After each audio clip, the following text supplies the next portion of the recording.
Laura Faye, the host of Wytpod, and today we have a special guest with us. We have Gregory from Signature Law. Gregory, welcome. Thank you. You are very welcome. I'm excited to hear all about you, so I'm just going to jump right into it. Why don't you share with me a little bit about yourself and your journey into law? Yeah, well, let's see. Currently, right now, I'm the owner and founder of Signature Law. I focus on estate planning, a little bit of probate, trust administration, guardianship, conservatorship. Journey to law, I really actually started, I worked as an actor for 10 years before I went to law school with moderate success. Unless you saw a bunch of Weird Off-Broadway in New York, you probably did not see me on stage. But my day job during the time was actually most actors work as like a bartender or a waiter, and I'm a terrible bartender. I've tried it, but I worked as a contract negotiator, negotiating multi-million and multi-billion-dollar contracts. So that was my day job, and then I'd go off Broadway in the evening.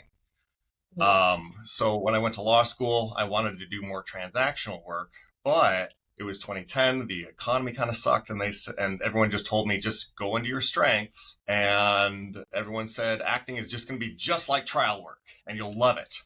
And I learned it's not.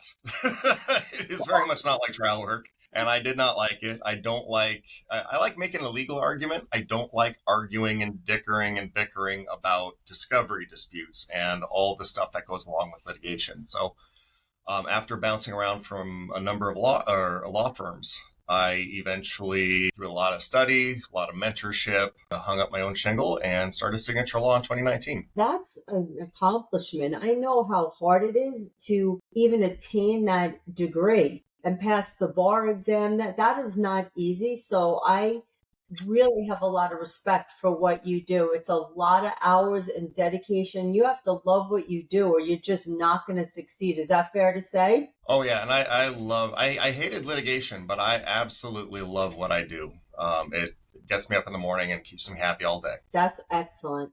So tell me a little bit about your firm. Yeah, I would say about 90% of what I do is estate planning. I tend to keep it to families that have estates under $6 million. And that's mainly because the Minnesota state tax exemption for estates is $3 million per individual, $6 million per couple. So I keep it under that. I've expanded beyond that, but I've learned you find your lane and you dig it deep and you stick to your wheelhouse and you make sure you do it well. That said, I do some probate, some trust administration, and I've started branching into guardianships and conservatorships.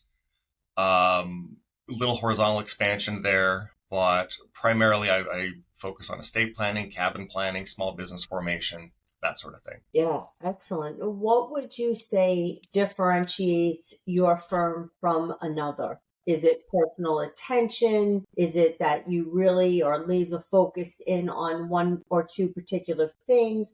What differentiates you? It's going to be two things, really. I have to think for a second. The first one is going to be we take a really holistic approach to estate planning. Most estate planning attorneys, they'll sit down and their final product, on the last day, they'll hand you a notarized will, a notarized healthcare directive, a notarized power of attorney, wash their hands of it, and walk you out the door. And what we do is we put together a package, and it comes in a binder. It's all the core documents, all the ancillary documents. I put instructions on everything because I don't expect anyone to remember a single thing I say after they walk out that door. Yeah.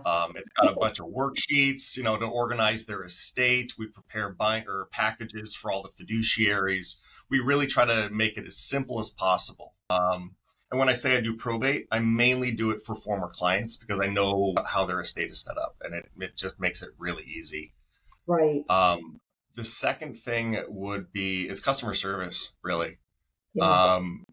Just to be blunt, a lot of attorneys are really, really, really bad at customer service. They get into lawyer mode and robot mode, and instead of interacting with another individual as an adult, they interact with them as an attorney, which has its place, certainly, but people don't react well to it. Other attorneys react well to it. Clients don't react so well to it. So working on the customer service aspect is huge for our firm. Yeah, that makes perfect sense because as a client, we don't know the legal world. So we can't understand your world but we need to know that you understand our world and how we look at it. So that is very, very important. And that would absolutely differentiate you. And I can feel that just in the way that you're speaking. It's coming across very genuine. That's very important. Being that you offer that and your expertise, the next thing is, how are clients finding you? Word of mouth is obviously your number one source, but outside of that, what has been your most effective marketing strategy so far? Yeah. I've tried everything. I've tried print, I've tried Facebook advertising, I've tried specialty websites, I've tried lead generators. The things that have worked, most of those didn't work, but the things that have worked is uh, one is networking. And that is something, not networking with other attorneys, it's networking with individuals. Some people do BNI or master networks. I don't do that, but there's other agent or groups out there where you can just go out and get found. And I've met in the 4 or 5 years that I've been networking, I've met maybe 2 attorneys the entire time, and very few attorneys network. It's shocking. It is Wow. absolutely shocking. And I've tried Yeah. to get attorneys to join me. I started a group called Lana.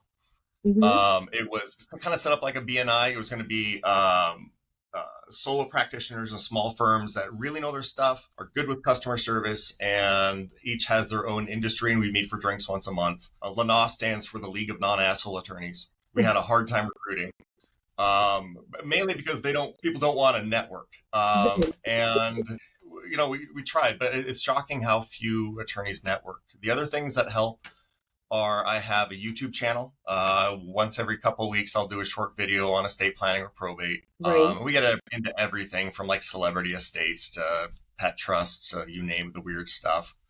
Right. I do monthly presentations, which it's just all free online Zoom presentations. It's nothing fancy. I don't even advertise for it, but people seem to keep showing up. It's just on Meetup. Yeah. And the big one, the gold standard is the Google review. Get good Google reviews, get 5-star Google reviews. Jack up your SEO as much. That's the other reason for the YouTube channel is the best way to increase your SEO of your website is to put videos on it. Google loves that. Yeah. Yeah. Excellent.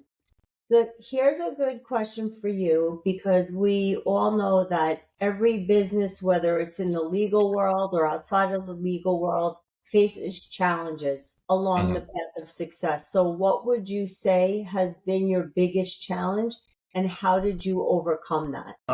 Easily two. There was two really big challenges that I've had, and the first one was huge. It's that I had no roadmap for the firm. Right. Most people that go hang up their own shingle, they're like, I worked in personal injury for 5, 10 years. I want to do my own thing. And they kind of copy what they did and took what worked and what didn't work from their old firm and they replicate that in their own way. I came at it, I never worked at an estate planning law firm. I Right. had no idea about pricing, about structure, about client management, about client files, about the whole process of intake, about the process of doing consultations. I had to make that all up from scratch. And that Right. took a lot of work, a ridiculous amount of work, and a lot of planning and thinking and talking to mentors and reading books and going to YouTube and going to videos and everything.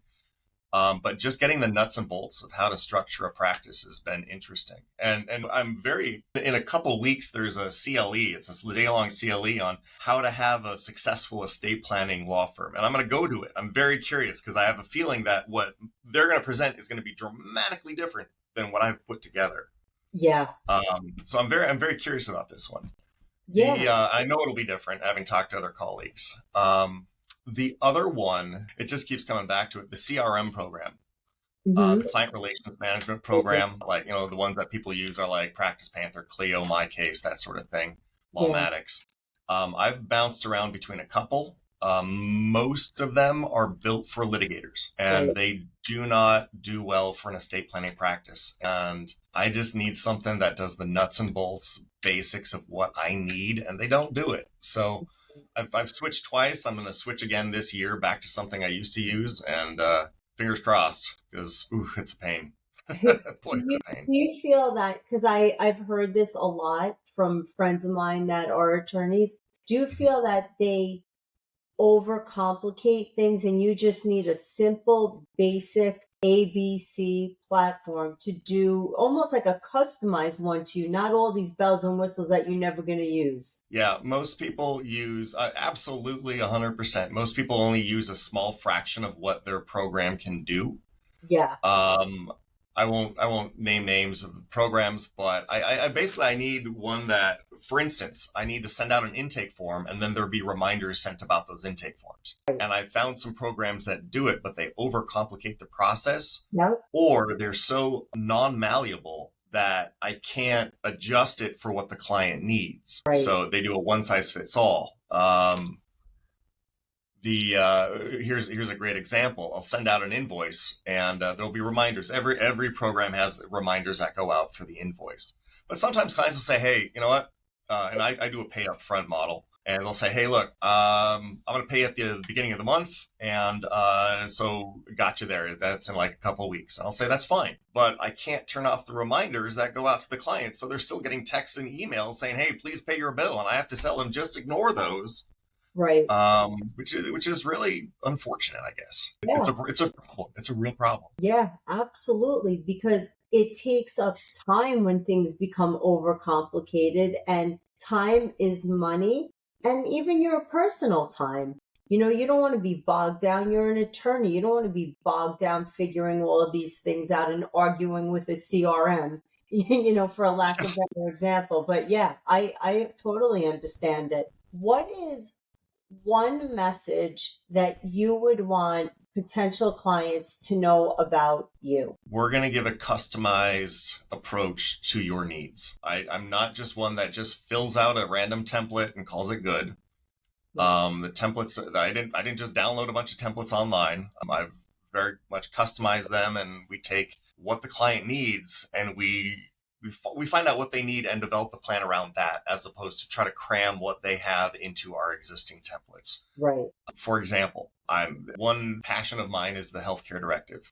I've walked a number of people through the process of having a loved one die and what it means to be a healthcare agent. Right. And I hated all the healthcare directives that are out there. So I literally talked to doctors, social workers, palliative care providers, nurses, and said, what information do you need, or does someone need to make those end-of-life decisions? And the healthcare directive that we put together is like, it's big. It's like 15, 17 pages. And I walk through the clients and getting answers on that.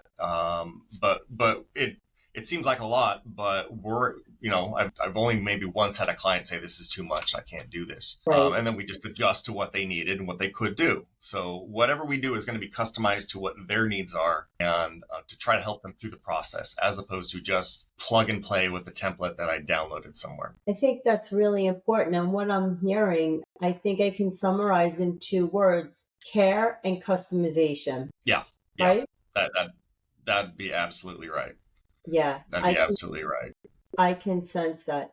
Well, Gregory, it's been such a pleasure speaking with you, learning about your journey into law, about your firm, about everything that you offer, and how you genuinely care about your clients, and you are hands-on, and you understand, and you are there to help and solve problems. So I want to thank you today for everything that you shared. It's been a true pleasure. Thank you for the opportunity for having me on. I appreciate it. You're very welcome.